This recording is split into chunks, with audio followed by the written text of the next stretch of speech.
In this video, I'm going to show you 7 of my favorite planted tanks and explain to you how I built them and how I like to keep my aquariums. So stay tuned. I am restricted, fixed upon the web. I need to kick the habit that my mind is breathing in. Break out, I've got to see. Spent all my life holding all of it closely. I played it innocent, a feel of discontent. I'm finally facing it all, fearless.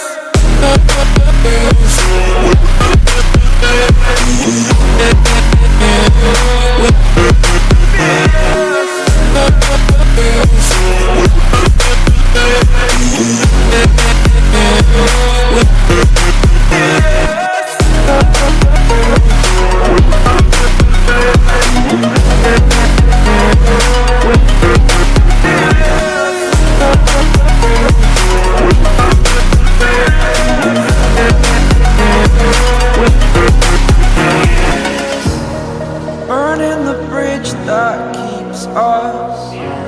I'm here and I'm feeling fearless. Exaggerated, that's what you assume. The story's over now, I must conclude. I am conflicted, watching where I step still, hanging in the balance. Not the life I want to live, I want to take it all. Standing tall, fear outweighed the person you are. Oh, break out, I've got to see. Spent all my life holding all of it closely. I played it innocent, a feel of discontent. I'm finally facing it all, fearless.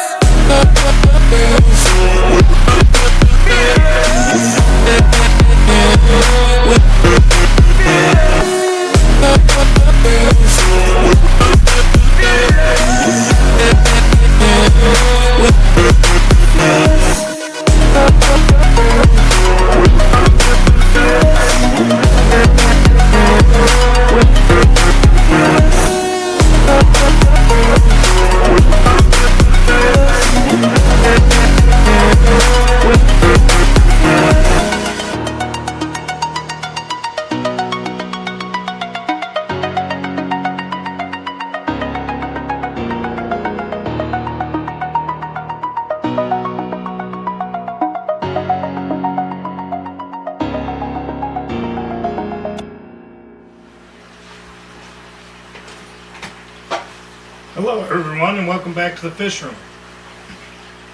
As you can see today, we're sitting in front of the 40 long here. It's one of my favorite planted aquariums. As you can see, I don't know if you can see them down here, your pisto babies are getting huge. Growing and healthy. But that's not what I want to talk about today. Today, I want to tell you about how I keep, or how I choose to keep my planted aquariums, how I choose to build them, etc. Now, if you've been following along for a while, you know that I mostly keep dirted aquariums. So that's soil underneath, capped with sand. Now, I will admit that my tanks aren't perfect. I definitely have algae in most of them. But I think that's just part of the hobby and part of keeping a planted tank. Is you gotta take the good with the bad with the good, to have a beautiful tank like this. And sometimes after a while you can find a good balance. Now, I keep my tanks in a variety of ways. Some of them, like this one, have just an air stone. Some of them I have sponge filters in. Sometimes some of them I have hang on the back filters on. And as for my 120 upstairs, has a sump filter. And then my 20 long over there for the longest time had no filter and is my most balanced tank of them all. So there's a multitude of ways that you can do this. I, like many of you, started out with my first aquarium, and I got the gravel, the aquarium gravel, the fake plants, the fake, ornaments and whatnot. Try to design something that I thought was cool. But to me, very quickly, I learned that I could never make something like that look natural. Not like this. So I started out actually in my 29 gallon tank that has the my mixed guppy tank was my first planted tank that I had.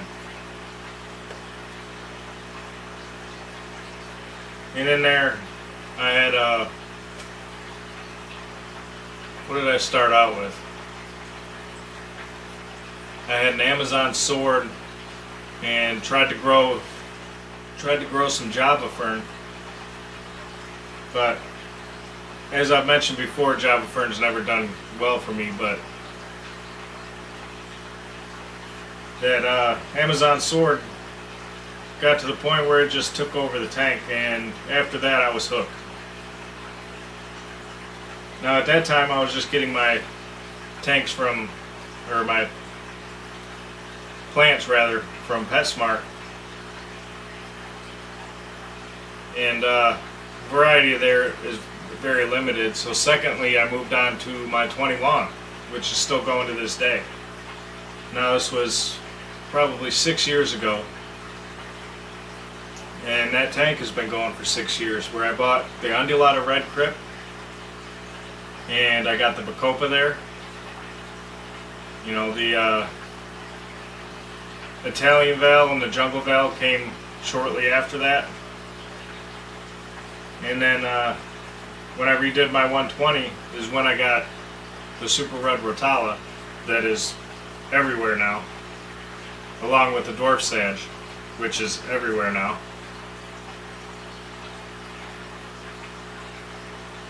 So it's been years in the making, trials and tribulations, learning how to do this and do it well. Watching tons of videos on aquascaping and getting ideas on how I wanted to set up my tanks, and then 2 tanks turned into 3 tanks, 3 tanks quickly turned into 5, and now we're in the 20s somewhere. And pretty soon I have 3 more I want to set up, just waiting on getting some lights is one of the only things I need. But anyway, my first tank I used what's it called? Eco Complete is what I used. And then after that, when I set up my 120, I used Eco Complete until I set up my 120, and then I used Fluval Stratum for that tank. Now in all these tanks I've dealt with algae to a certain extent, and when I did my 120, man, it was so much money using Fluval Stratum, bag after bag after bag after bag. I spent a fortune there, and I realized if I wanted to do this on the scale that I want to do it on, I need to find a cheaper way to do it. So I came across, what's known as the Wallstad method, using soil, dirt to feed your plants. And since I started that, I haven't turned back. I've had nothing but success. Algae or not, this tank is dirt with sand, And the whole substrate system probably cost me $10. Can't beat that. And then still had some left over to do multiple other tanks.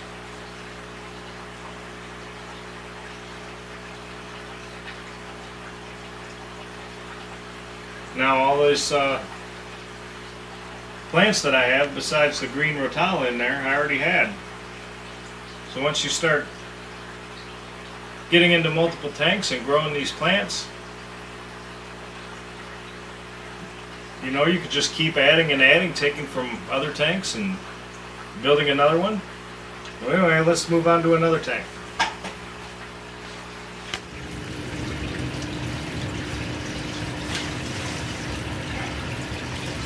Now, I will admit, doing your tanks like this, cheap on a budget, can be a bit of a pain. You know, the sand isn't as clean as you know, the expensive sand that you buy specifically for aquariums. But in the end, I think it's worth it. Now, this is a Quikrete all-purpose sand that I bought from Lowe's, and I think a 50-pound bag was $4.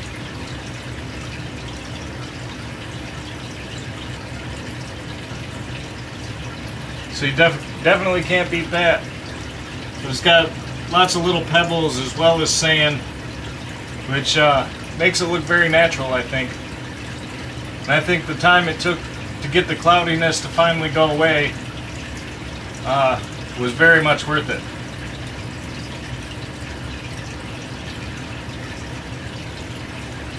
You know, just daily water changes are important, you know, in the first couple, 2-3 weeks building these aquariums, at least in this way.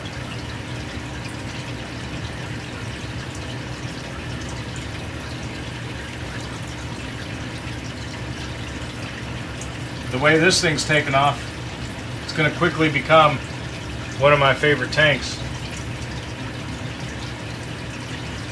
Especially after this dwarf sage carpet really starts to fill in.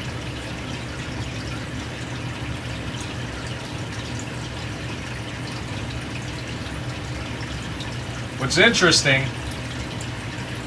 in this aquarium is look how well this Java fern's doing.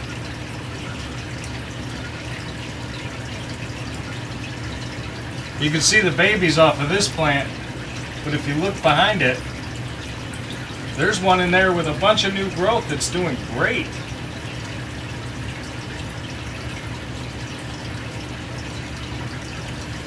I have no idea what I've done different or what's caused me to have success. Hopefully it stays that way.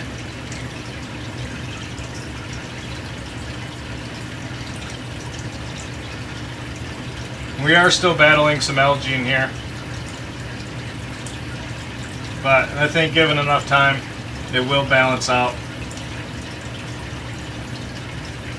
I'm definitely ready to build my next tank. As I mentioned before, I have 3 more that I want to get going. So I have another 55 that's underneath the 40 long. The 40 breeder that was used as a quarantine that's now empty. And then on that same rack, the standard 20 gallon that's on the top. So those are the next 3 projects. Hopefully we can get those started soon. And like I mentioned before, I do eventually want to do something with this jungle val tank. Maybe keep some of the jungle val, but you know, give it a scaped look instead of just jungle val. The same with the 29 guppy tank, which is also just jungle val.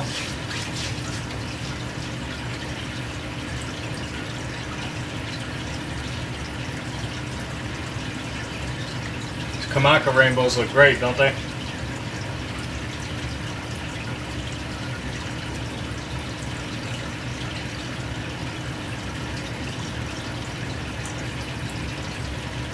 Now if you want to see how I build one of these aquariums, how I personally do the substrate, I have quite a few build videos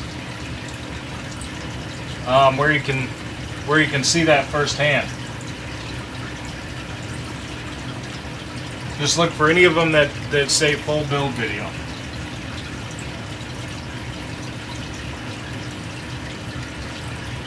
Now typically what I'll do is, you always like to bank up the back of the tank. It makes it look like as if there's more depth to the tank than there is, because it just lengthens your width back there, creating a hill.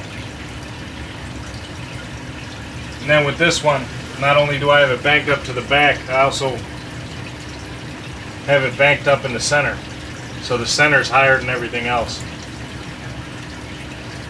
And typically what I'll do for that is I'll go along the whole back and I'll put down pea gravel. Pea gravel is another thing that's you can get for really cheap, and it will help build everything up. More so than, say, buying a whole bunch of sand or putting an extra thick layer of soil. That pea gravel will really give you that height. And it's all about layering this stuff up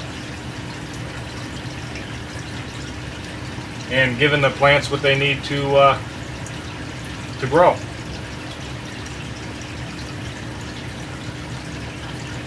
Now, other than the 120, I don't really use expensive lighting.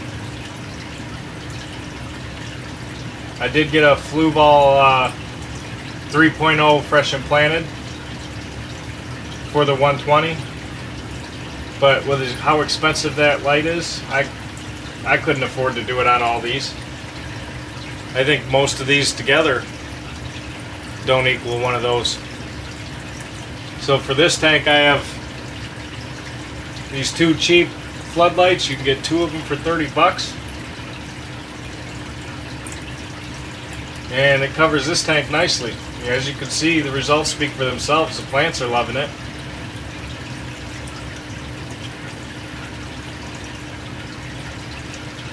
Now on this tank I do have an old large, I believe it's a Marine Land hang on the back filter on there. Now mainly I use that for just flow, oxygen exchange, and I do have some biological media in there. I really don't recommend using anything that takes disposable cartridges, because then you're just tossing out all your beneficial bacteria that you spent all that time building up. Now with a lot of those cartridges, you can rinse them and reuse them.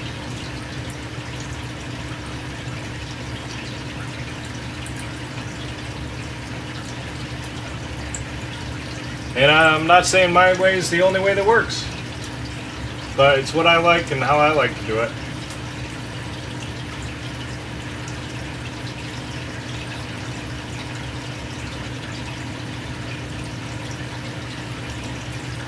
This tank seems to be doing great. The red-tailed penguin tetras are doing well.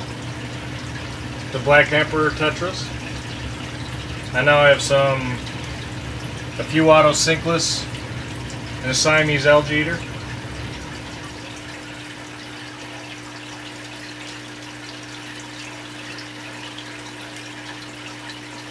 But now let's move on to a tank that I've done just a little bit different.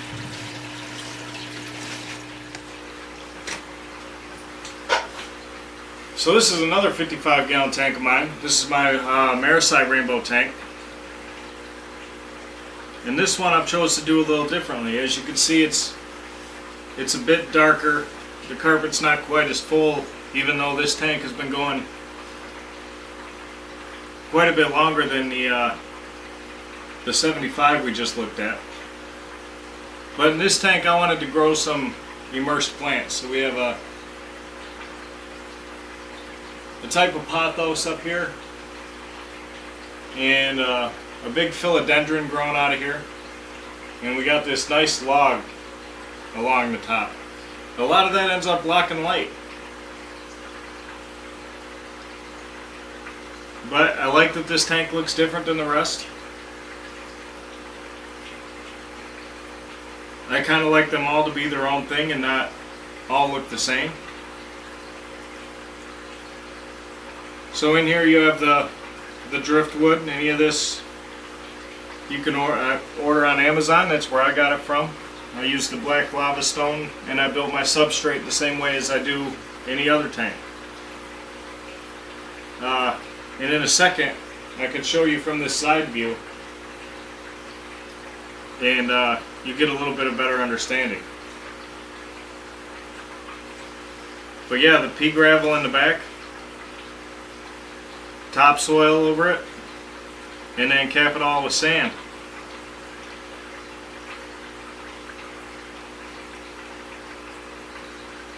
Now I like the look of this tank with all the roots growing down. Gives it its own natural kind of look. Yeah, the plants don't do so great. The dwarf sage carpet's taking a little longer to fill in. I'm okay with that. I think it looks great. On that side I have an Amazon sword. These are Taiwan lilies. And this tank has no filter, just an air stone. Now with that you'll get some of the mold buildup and stuff off of the driftwood. But you know, when you do your water changes, you can waft that up and get rid of most of it. And right now I don't feel the need to put a filter on here. The air stone's enough to keep the water oxygenated, keep the fish happy.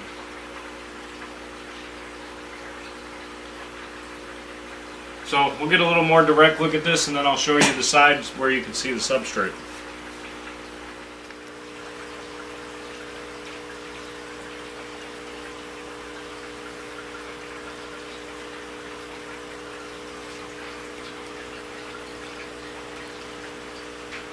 Now you can definitely see this tank is definitely unique compared to the rest of my tanks. It's a little darker, not as bright and vibrant. Lots of roots growing down into the tank.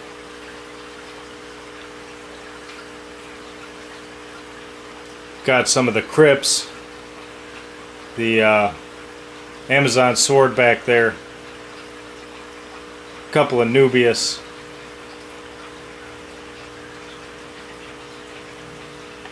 It's just really its own thing. And it looks a lot better in person as well.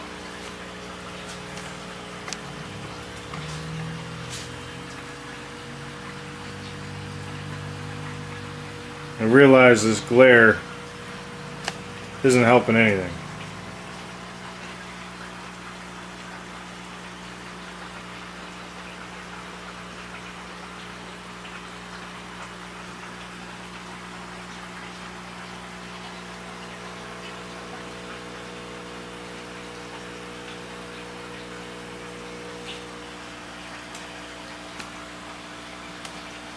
But we'll move around the side over here.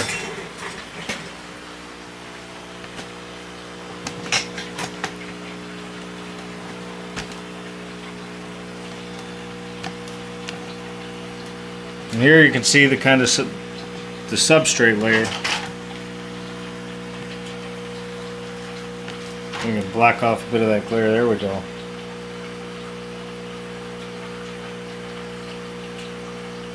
So you have the gravel, which is really just giving us some height. Then I try to keep the soil back so it's not leaching, you know, nutrients up into the water column. But you can kind of see where that's seeping through there. So there's a nice layer of that, and then over top of that is the sand. And you can see that better along the back here.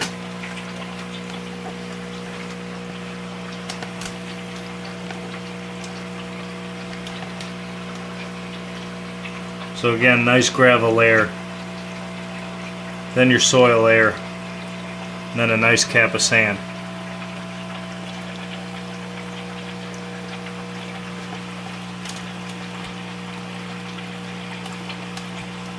Then it kind of gradually goes down in the middle and then back up again as it gets to that side. Now I do kind of like being able to see this tank from both sides, but it is still kind of bugging me not knowing whether it would look better if it was the background was painted black from the other side.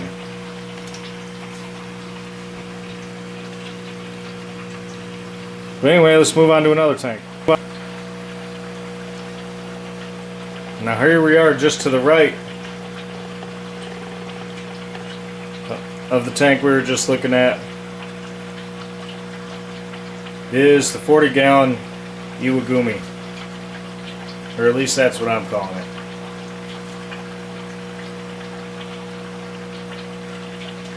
Now this tank is just cerise stone and plants in the same substrate I did with everything else. With this one I really banked up the back, probably almost a third of the way up the tank, just to give it that depth.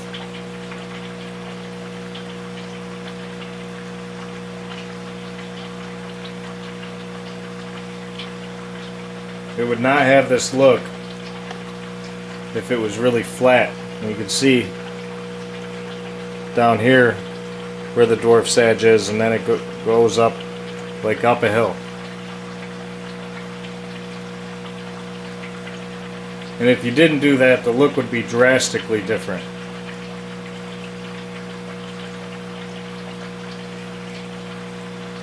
Now the Aru 4s are doing great in here. Everybody's still happy and healthy. We moved some auto sinkless in here. There's also a bristlenose somewhere, and a Siamese algae eater. And as you can see, I'm the king of procrastination. I've still not gotten that last penguin tetra out and taken up to the 120, but I will get to that.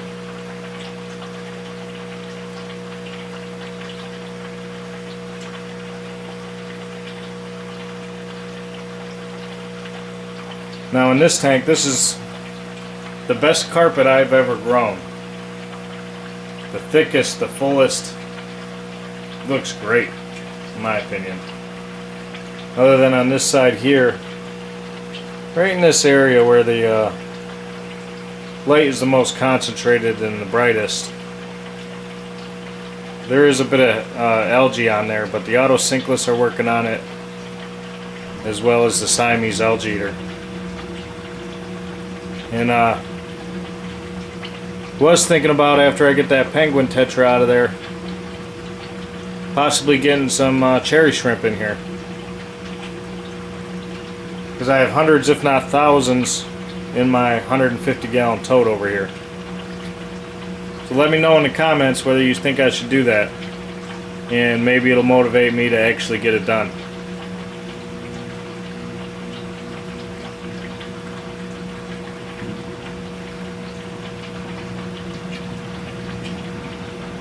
Alright, let's move on to something else. Now, moving down to this tank, which sits almost on the floor. It's a 2x4, so 3.5 inches off the floor. This is underneath the other 55 we were looking at a minute ago. This is another one of my recent setups. Dwarf sage is doing great. The algae is getting to be under control. And I think this tank looks great. And here are my Cali Tower rainbows, fire ant tetras. There's also a Florida flagfish and a Siamese algae eater in here. But again, substrate system done the same.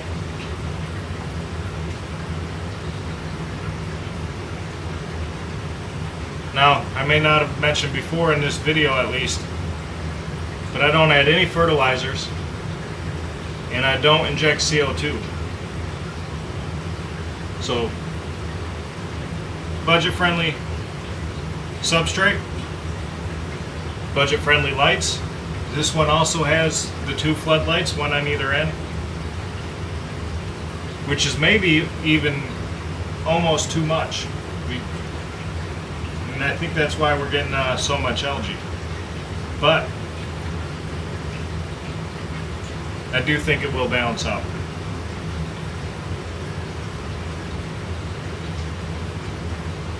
You know, other than the rocks and the driftwood, this is really a budget-friendly tank. Filter I already had. Plants I already had.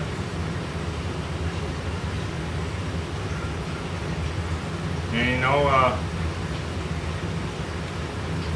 few Ceres stone and a couple pieces of driftwood, and you could have something that looks really unique, looks really natural. It's a nice islandscape surrounded by dwarf sedge carpet.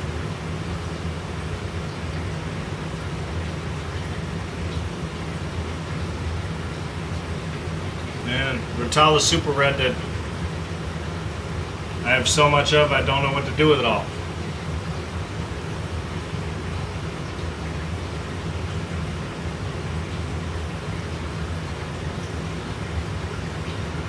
So again, you spend $5 on a bag of topsoil, you know, $4 or $5 on a 50-pound bag of sand.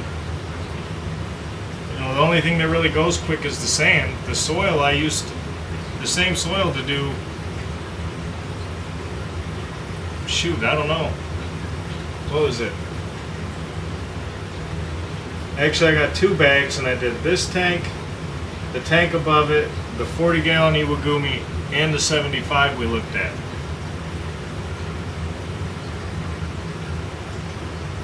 So, and what, I think I used 3 bags of sand. We're talking 15, 30 bucks. 30 bucks, I did 1, 2, 3, 4 tanks. 2 55s, the 75, and a 40. So you really can't beat that. Oh, and the 1 bag of pea gravel, which is another $5. So maybe it was 2 bags, so we'll call that 40 bucks. Another thing I wanted to get into. With using this method, you can get into a lot of cloudiness for quite a long time, and it can be discouraging. But trust me when I tell you, it will go away after, you know, multiple water changes. Or there's also things that you can use to clear your water up. One of those being AccuClear by Aquarium. That stuff is great.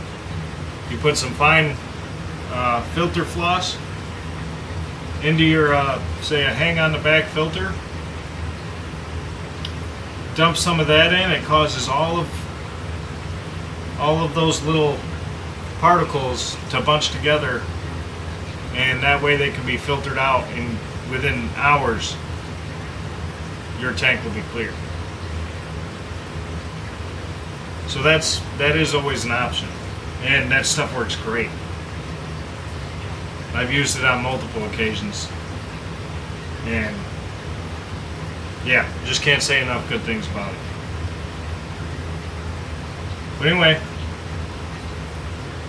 let's move on from this tank and maybe go check out the tanks upstairs, see how those are doing. Now this is a 75-gallon in my living room.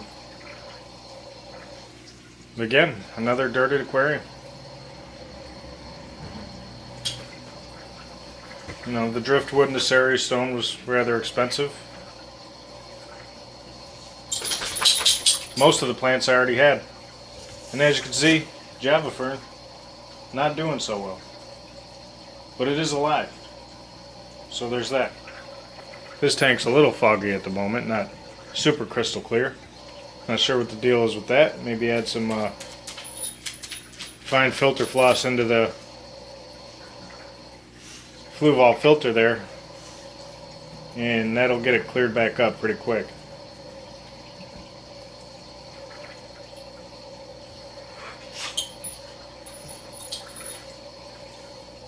As you can see, the Rotella Super Red not doing quite as well in this tank. It's not super red and full like it is in the others. Now I am going to add some root tabs to this here soon, and hopefully we can get that growing nice and red again. Now these stems here are fairly new, so those ones look good, but the rest not so much. Maybe we'll give it a nice trim, get some root tabs down there, see if that's what it's missing. The other thing I also wondered about this tank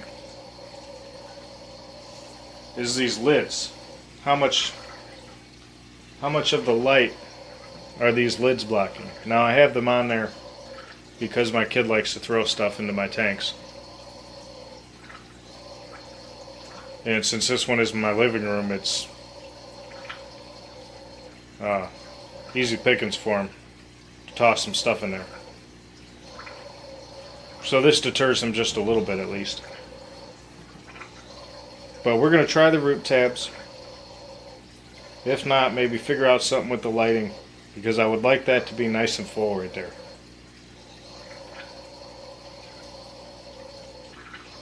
Maybe I just make it so there's glass at the front, and where the light sits, no glass, and see if that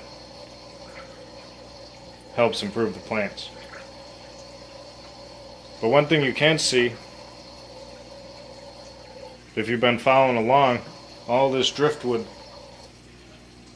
was recently covered in algae, as well as the bulbitis back there.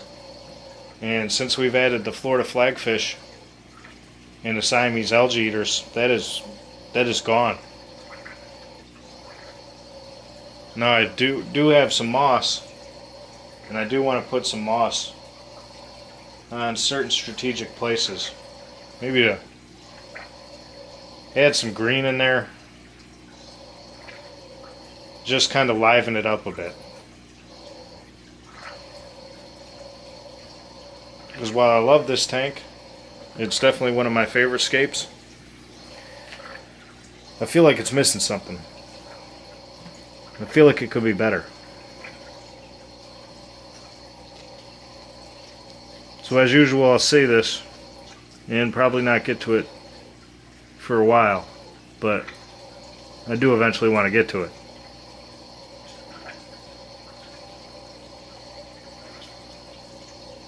And then this tank is mostly tetras, lemon tetras, black neons, black phantom or two. I'm only seeing one right now. Some ember tetras.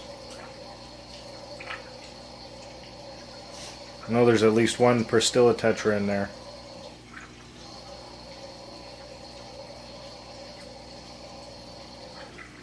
And I think I also added 4 auto sinkless, which are also helping keep that wood clean. And a lonely epistogramma. Pretty sure that's the female, and I'm pretty sure I lost my male a while ago. I'm not sure what happened. I never did find him. But anyway, we'll have a little bit of closer look, and then we'll move on to the 120 over here.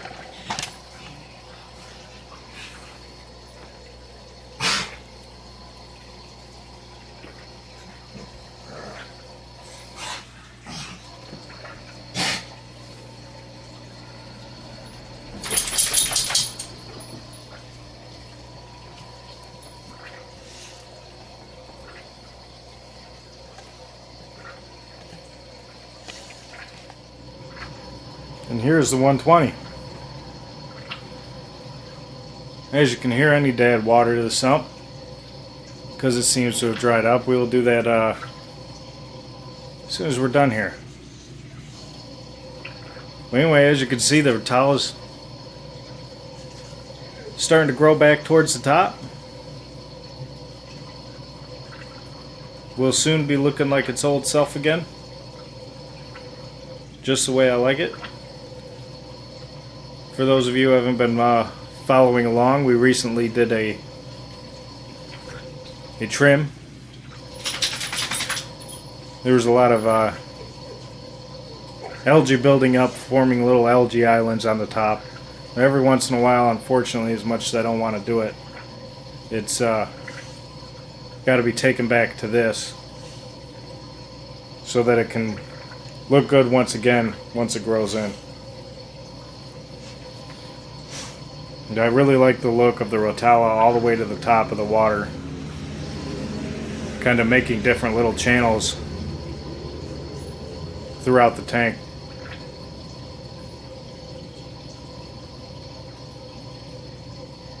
And this is the tank that I used the Fluval stratum on, which is obviously working. And this has one Aquascape Fluval light on it and one Fresh and Planet 3.0.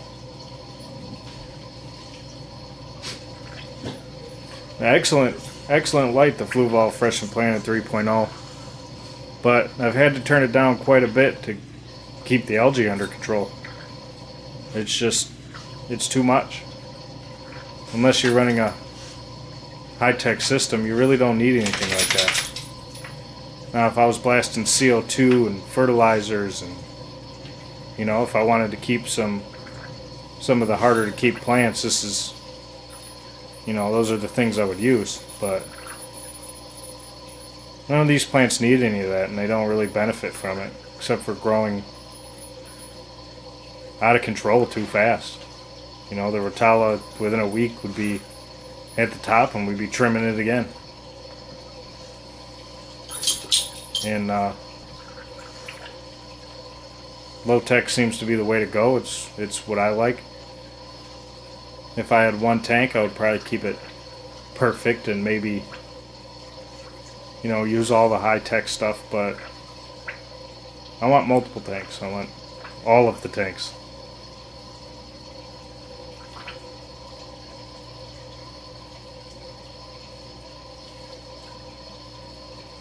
So anyway, let's move in a little bit closer.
But anyway,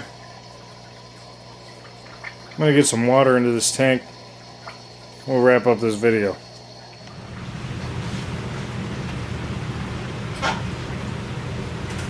Well, this is where we're going to end this video. I hope you enjoyed it. I hope you found it useful. I hope it inspires you to start your own dirty tank, or gives you a little knowledge into the way I like to do things. And as always, take care. And I'll see you in the next one.